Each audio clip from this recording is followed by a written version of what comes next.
திருச்செந்தூருக்கு மிதிவண்டியில் யாத்திரையாக வந்த 250க்கும் மேற்பட்ட முருக பக்தர்கள் சுவாமி தரிசனம் செய்தனர்.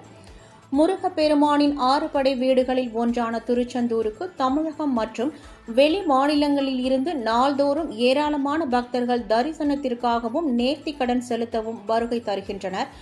அந்த வகையில் ராமநாதபுரம், பரமக்குடி பகுதிகளைச் சேர்ந்த வழிவிடு முருகன் பக்தர்கள் 250க்கும் மேற்பட்டோர் திருச்செந்தூருக்கு மிதிவண்டி யாத்திரை மேற்கொண்டனர். தொடர்ந்து 46வது ஆண்டாக திருச்செந்தூருக்கு வருகை தரும் பக்தர்கள் அரோகரா முழக்கமிட்டபடி ஒருவர் பின் ஒருவராக அணிவகுத்து ஆறுமுகநேரி, அடைக்கலாபுரம் வழியாக திருச்செந்தூருக்கு வருகை தந்தனர். அவர்களை திருச்செந்தூர் பகுதி மக்கள் ஆச்சரியத்துடனும் பக்தி பரவசத்துடனும் பார்த்து மகிழ்ந்தனர். இறுதியாக மிதிவண்டி யாத்திரை பக்தர்கள் திருச்செந்தூர் சுப்பிரமணிய சுவாமியை தரிசனம் செய்தனர்.